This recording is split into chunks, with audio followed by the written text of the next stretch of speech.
अस्सलाम वालेकुम, आदाब, नमस्कार। परभनी न्यूज़ महानगर में आपके साथ शेख इफ्तिखार। प्रभाग क्रमांक 2 के सीनियर नेता और नगर सेवक रहे हुए अब्दुल पाशा कुरैशी, इनसे हमने आके मुलाकात की थी और ये बताया था कि उस वक्त क्या फॉर्म भरेंगे। क्या उन्होंने बताया था कि भाई अजीत दादा गढ़ से नहीं तो हम आज़ाद उम्मीदवार के तौर पे फॉर्म भरेंगे। उन्होंने दोनों भी पार्टी से फॉर्म भरे थे और एक अपक्ष फॉर्म भरे हुआ है उनका निर्दलीय, लेकिन उनको पार्टी का बी फॉर्म नहीं लगने की वजह से उनका आज राष्ट्रवादी से एनसीपी से फॉर्म हट चुका है और आज वो आज़ाद उम्मीदवार के तौर पर मैदान में है। हम ये जानते हैं कि भाई पिछले हमारे यहाँ पर हम 3 टर्म देखे तो विखार लाला से देखा जाए तो विखार लाला भी सेकंड पर रहे हुए हैं आज़ाद उम्मीदवार के तौर पर, और जिस वक्त सजू लाला थे उन्होंने एमआईएम की तरफ से होने की वजह से उन्होंने भी सेकंड पे थे और उन्होंने भी भारी अक्सर में वोटिंग ली थी। आज हम ये देखते हैं कि आज हमारी वोटिंग की तादाद बढ़ी हुई है। 1,17,000 के करीब हम वोटिंग होने के बावजूद भी आज हमारा मुस्लिम रहनुमा कौन चाहिए, इसके लिए आज हमारे पास जो तो 14 उम्मीदवार आज मैदान में है। पहले हम ये पूछते हैं कि भाई सीनियर उम्मीदवार होने के नाते हम पूछते हैं कि भाई आज आप आज़ाद उम्मीदवार के तौर पर है पाशा भाई, पूरी लोगों की आज उम्मीदें लगी हुई है, क्योंकि जो हादसा हुआ है 30 तारीख के रोज़ छाननी में जिस तरीके से मामले हुए हैं उस पर देख के निराशा जमा हुई है लोगों में। तो जनता में आप आज़ाद उम्मीदवार की तरफ फॉर्म है तो आप आज़ाद उम्मीदवार का फॉर्म रखेंगे या फिर कुछ आने वाले 4 तारीख को कुछ माहौल होने वाला है, इसके बारे में हमारे व्यूअर्स और दर्शकों को बताएं। अस्सलाम वालेकुम। कैसा है, हम तो आज़ाद लड़ेंगे, बिल्कुल लड़ेंगे, क्योंकि हमारी मुस्लिम जो वोटिंग है 1 लाख के ऊपर है, इसके लिए हमको लड़ना चाहिए। और दूसरी बात कैसी है कि इसमें कि जो हिंदू कैंडिडेट है वो ज़्यादा है, उनके कैंडिडेट कम से कम 23 कैंडिडेट है, उसमें से आगे तक कितने रहेंगे क्या पता नहीं, पर उनकी कैसा है तगड़ी उनकी आपसी लड़ी है। इसमें हम क्या करेंगे, जितने हमारे मुस्लिम जो भाई नगर सेवक है और जितने मुस्लिम भाई खड़े वाले और है सबको मिलके बात करके तय करेंगे।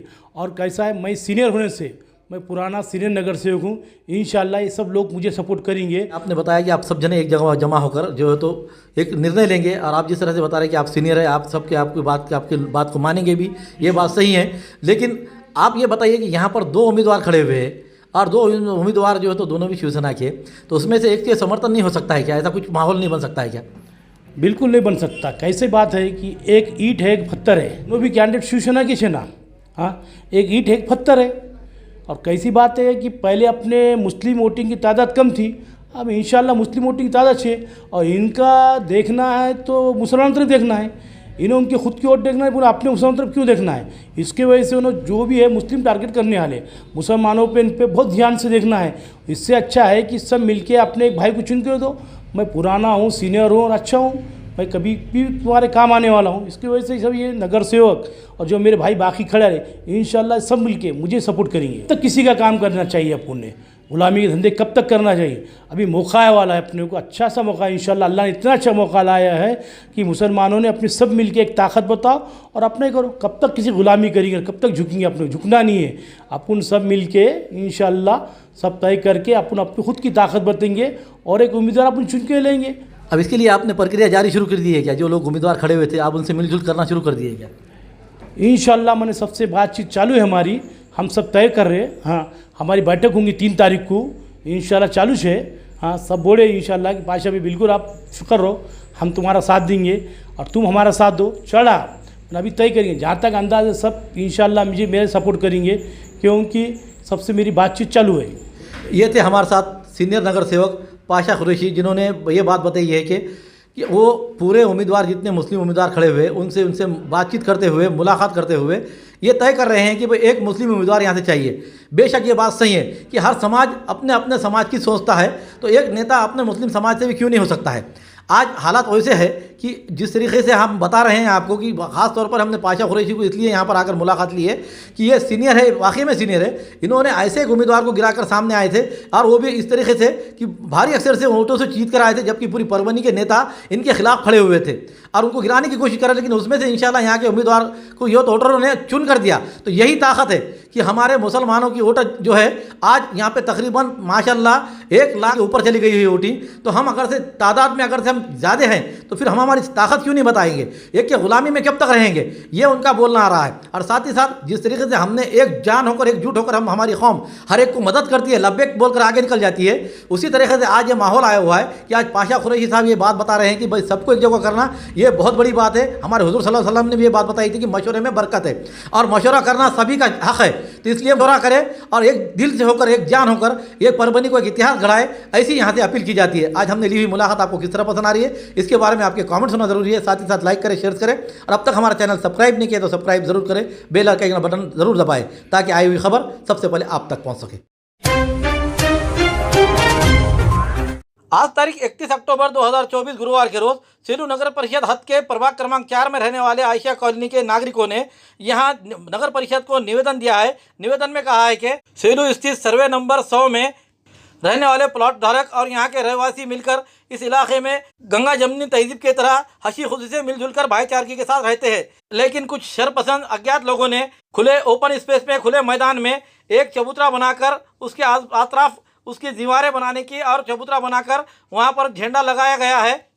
इस तरह से अनधिकृत कृत्य करते हुए इस ओपन स्पेस यानी खुले मैदान पर अतिक्रमण करना चाह रहे हैं और कब्जा करना चाह रहे हैं। इस इलाके में अतराफ से बहुत संख्या ये मुस्लिम समुदाय के होने से और यहाँ किसी प्रकार का कोई दूसरा समाज का व्यक्ति ना होने के बावजूद यहाँ पर यह कृत्य किया जा रहा है, जिससे इस पर पाबंदी लगाई जाए और इनको बिना इजाज़त ये जो काम चल रहा है, अनधिकृत काम चल रहा है, उसे तुरंत रोका जाए। ऐसी मांग का निवेदन सेलू नगर परिषद के सीईओ को दिया गया है। के माध्यम से महामहिम राज्यपाल को और परभनी के जिला कलेक्टर साहब और पुलिस अधीक्षक इन्हें भी निवेदन दिया गया है। दिए गए निवेदन पर हाजी मोहम्मद अतीक, अब्दुल वहाब कुरैशी, शेख अकरम, शेख मोहम्मद आजम, हाफिज अनीस ताजुद्दीन सैयद, हाफिज शौकत अली मोहम्मद अली, हाफिज इमरान अब्दुल बारी शेख, शेख अब्दुल अजीम रजाक, आसिफ खान, शकील खान पठान, अब्दुल रहीम, अब्दुल करीम बागवान, अब्दुल अजीम फतेह मोहम्मद, सोहेल शफाउल्लाह अंसारी, आरिफ रौफ तामुड़ी आदि के हस्ताक्षर रहते हुए सर्वे नंबर 100 में के प्लॉट धारक और यहाँ के इलाके के रहवासी बड़ी संख्या में नागरिक मौजूद थे। और इसके साथ ये बात भी आपको अवगत करा दे के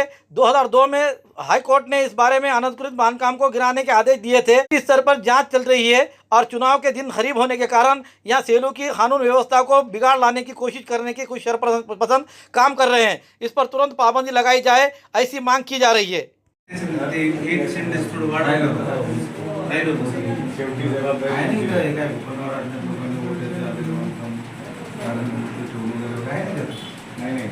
धार्मिक वाद विवाद व तेढ निर्माण व्हावा हा त्यांचा प्रमुख उद्देश दिलेले नाही पण ते थांबवण्यासाठी जर काही प्रयत्न आमच्याकडनं झाले तर त्याची जबाबदारी पूर्ण नगरपालिकेची राहील हे मेन्शन करायचं राहिलं होतं, ते टाकलं। झालेलं इन्सिडेंट जर झालं तर ती जबाबदारी नगरपालिकेची। परभनी जिले से राष्ट्रवादी अजीत दादा पवार गुट के कई पदाधिकारियों ने अपने इस्तीफे दिए हैं और उन्होंने मीडिया से बात करते हुए कहा है कि यहाँ के जिला अध्यक्ष की पूरी उदासीनता मामला होने के कारण इन सभी पदाधिकारियों ने अपने इस्तीफे दिए हैं। उनका कहना है कि किसी प्रकार की अजीत दादा गढ़ के जिला अध्यक्ष जो है वो किसी प्रकार का कोई सम्मान की बातचीत नहीं करते हैं, ना ही कोई कार्यक्रम में सम्मानपूर्वक तक बुलाते हैं, ना ही किसी प्रकार का कोई हमसे विचार विमर्श किया जाता है। और उसी के साथ साथ हम जिस तरीके से दिव्यांग पेंशन विषय के बारे में जानकारी हासिल की है तो परभनी के कई 4-4 महीनों से दिव्यांग के प्रश्न रुके हुए हैं, उनके पैसे रुके हुए हैं और दीपावली के वक्त खाली 1-1 महीने के पैसे डाले गए हैं, जिससे सब लोग हमारे नाराज़ हो रहे हैं। विकलांगों के पेंशन को देखते हुए, उनकी उदासीनता को देखते हुए हम सभी पदाधिकारी अपना इस्तीफा दे रहे हैं, ऐसा कहते हुए परभनी जिले के जिला उपाध्यक्ष जलील अहमद खान, शहर अध्यक्ष गजानन दुधारे, जिला संगठक दत्ता पंडित, सोनपेट तालुका अशोक राठौड़, उपाध्यक्ष तातेराव गरड़, संगठक जयचंद होपड़कर, भगवान मुलगिर, बाबा साहेब खटिंग, सुनील हुरगुड़, शीतल साठे, इनके अलावा अन्य पदाधिकारी कार्यकर्ता इस समय मौजूद थे। मी जलील पठाण दिव्यांग संघटनेचा राष्ट्रवादी दिव्यांग संघटनेचा जिल्हा उपाध्यक्ष आहे, उपाध्यक्ष आहे। आम्ही याच्यासाठी आज बैठक ही पदाधिकारी मिळून एक निर्णय घेतला बैठक घेऊन की आमचे अध्यक्ष आमचे फोन उचलत नाही, आम्हाला विश्वासामध्ये घेत नाही आणि आम्हाला कुठं कार्यक्रमाला बोलवित नाही, एकटा जाऊन कार्यक्रम करतो। आम्ही मनाला गेलो तर ते आम्हाला बोलत नाही, आमचे फोन उचलत नाही आणि आम्ही ज्याला ध्येय धोरण त्यांच्याकडे काही नाही आमच्यासाठी, ते एकटाच काम करतो आणि एकटाच राहतो। मग त्याच्यासाठी आम्ही आमच्या जिल्हा उपाध्यक्ष पदाचा राजीनामा देतो आहे। हे पदाधिकारी सगळे राजीनामा देत आहेत। या संदर्भात वरिष्ठासोबत चर्चा वरिष्ठांना आम्हाला ही जी आता सार्वत्रिक निवडणूक विधानसभा 2024 चालू झाली, महायुतीचे व पक्षाची युती ज्या पक्षासोबत आहे ती भाजपा, शिवसेना, शिंदे गट असो किंवा अन्य घटक पक्ष असो, यांच्यासोबत विविध तालुक्यात विविध पक्षांच्या उमेदवारांच्या उमेदवारी अर्ज असो किंवा पक्ष संघटना असो यांच्या कार्यात कुठलाही सहभाग मी गंगाखेड तालुका अध्यक्ष या नात्यानं जिल्हाध्यक्षामार्फत आमच्या पदाधिकाऱ्यांच्या विचारांची कुठल्याही प्रकारे त्या ठिकाणी देवाणघेवाण होत नाही आणि ज्या योजना शासनाच्या चालू आहेत त्याच्यामध्ये सर्व सरपंचांचे पेन्शन दुप्पट केले, सर्व ह्याचे आपले पेन्शन दुप्पट केले, पण दिव्यांगांच्या पेन्शनबाबत सरकारची उदासीनता आम्ही ज्या आशेनं अजितदादा राष्ट्रवादी गटाकडे एक आशेनं पाहत होतो सर्व दिव्यांग बांधव की आमच्या पेन्शनमध्ये काही वाढ होईल, कारण राज्याचं अर्थ खातं हे माननीय अजितदादांच्या हातात होतं, म्हणून आम्हाला त्यांच्याकडून खूप आशा होत्या, पण त्या आशेची निराशा झाली. आणि दिवाळीमध्ये सुद्धा सर्व दिव्यांगाचे पेन्शन तालुका परभणी जिल्ह्यातले शेलो असो, मानवत असो, पाथरी असो, गंगाखेडा असो, पूर्णा असो, या तालुक्यात सोनपेठ असो, दिवाळीपर्यंत सुद्धा 4 महिन्याची पेन्शन बाकी आहे. जुलै, ऑगस्ट, सप्टेंबर, ऑक्टोबर तरीसुद्धा 1,500 पडतात, कुठं 1000 पडतात. ही शासनाची उदासीनता पाहून आम्ही या पक्षाचा प्राथमिक सदस्य असो किंवा तालुका अध्यक्ष सर्व पदाचा सर्व खुशीनं स्व असणारं या ठिकाणी राजीनामा देत आहोत. हमारी न्यूज़ आपको किस तरह पसंद आ रही है इसके बारे में लाइक करें, शेयर करें, कमेंट्स करें. अब तक हमारे चैनल सब्सक्राइब नहीं किया तो सब्सक्राइब जरूर करें. साथ ही साथ बेल आइकन का बटन जरूर दबाएं और फेसबुक पर भी हमें फॉलो करें.